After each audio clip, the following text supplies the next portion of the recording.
So in context of the message, we go to the next slide, please. We can think about all of the other things that I've talked about in terms of the technology that's enabling things like Uber, Airbnb. This is a digital disruption. This is technology at work. The fact that we're all interconnected, you can walk around with the world in your hand and a little screen that lights up more often than you want it to and tells you things that you didn't even think you had questions about. But this is real right now. The world's largest taxi company doesn't own any taxis. The largest accommodation provider owns no real estate. The largest phone companies own no telco infrastructure. And the world's most valuable retailer has no inventory. If these things are massively disruptive, go to the next one. And the most popular media owner creates no content. The fastest growing banks have no actual money. The world's largest movie house owns no cinemas. And the largest software vendors don't write the applications. These are all just facts that are underlying this whole sense of sweeping change just because of the connectedness of technology. And now everybody's starting to buy little appliances that sit on your wall that are connected to that organism called the internet. That tells the internet things about when you're home, when you need the heat turned up, when you need the heat turned down, when nobody's in the house. And somebody like me, when I think about that, I think, do I really want anybody to know all that stuff? So it's worth thinking about in some ways. Next one. So we're developing technologies that can take care of us. Sometimes I wish I had one of these robots just to curl up with. And some of you are probably thinking that would be the only affection I get some days. Technology, and if you look carefully at this kind of example, you see it. This machine has a face that we can relate to. This machine has arms and that are comforting. It's designed to make us feel safe. Next one. We have machines that can actually play games with us. We have machines that can actually beat us at some games. But in this case, again, this machine is designed to look like us. It has a face, it has appendages, it has mannerisms, because they're all programmed to do that to make us feel comfortable with them. But we also have technology that is replacing us. 10 years ago, this automated assembly line would have been filled with people.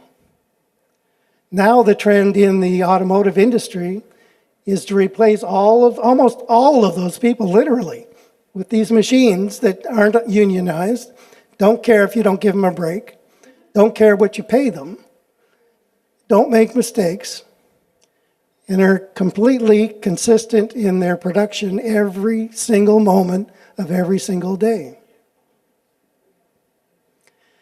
This has incredible implications to the automotive worker, but also endless numbers of people that are about to be replaced by machines. Think of the number of interactions you have with machines every day, and the fact that it's replacing a person that you used to go and talk to at the bank. You can actually order groceries online now. You can pick from a list, you can pick from pictures, you can tell it exactly what you want. And when you drive up to your spot, you never go in the store, they bring it out to your car. It's happening right here in London. But think of all the ways that that's just pushing people out of the equation. That's going to have important consequences in the days ahead. There are other forces beyond technology that are working right at the same time. One is this whole concept of shifting, changing climate. Now, no matter where you stand on the argument of who's to blame, this is happening. You could think of what's happened in the last 4 days outside with the white stuff as a shift, but it's really not that abnormal for our city. But in other places, these things like wildfires, drought, and massive storms are becoming more normal than they ever were before. Next one. And this is not only a fact of life that we're going to have to contend with, this is going to actually affect the way the whole global economy works. Where profit centers are, where costs accrue, where supply is, where demand is. And it's going to affect where people live, where people can survive. It has huge ramifications. And this is just another theme in terms of disruption that we are living in. Other forces at work are like social disruptions.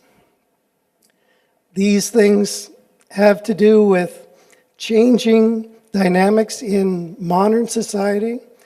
And I think there are lots of examples that have to do with the breakdown of traditional family roles. They have to do with the breakdown of workplace situations. That whole drive to push people out of the workforce is another theme, I think, that has to do with social disruption. The fact that less than 1% of the most wealthy people in the entire world own or control almost 60% of the worth of the world is incredible. Such a disparity in what should be a more equitable distribution of wealth. And it's only increasing. CEOs of major corporations make more in 1 hour than the average guy makes in an entire year. And there's no sense of why that should be allowed. It's gotten to that point. Next one. It leads to things like this. In the Mediterranean, you have hordes of people that are leaving war-torn countries, wars that have been fomented, in my mind, by religious persecution, but also religious ideology and political gain for certain people in the Middle East. And it's pushing countless people out into these boats where they have to be rescued and cared for by the rest of the world. We have friends in St. John, New Brunswick, that are actually participating in receiving the Syrian refugees. And we get weekly emails from them talking about the great challenge of receiving hundreds of families, trying to find a place for them of safety, a place where they can live, a place where they can be cared for, a place where their kids can go to school. They are on the ground coping with hundreds, but there's literally millions of people that are being pushed out because of these kind of things on a global basis. Huge sense of disruption in many sectors of the world. So there's big signposts that are saying this is becoming normative, that there's nothing that we can do about it, but we should be aware of it because there is disruption ahead. So if we look around us, next slide, please. I think it's, and I'm not saying all of these things to give you a sense of, woe is me, this is doom and gloom, there's nothing we can do about it, we may as well curl up with Netflix for a year and see what happens. Why is it important to take a look at what's actually happening? 1 Corinthians 15, 45 and 46, there's a principle in Scripture about first the natural, then the spiritual. 45, it says, so it is written, the first man, Adam, became a living being. The last Adam, a life-giving spirit.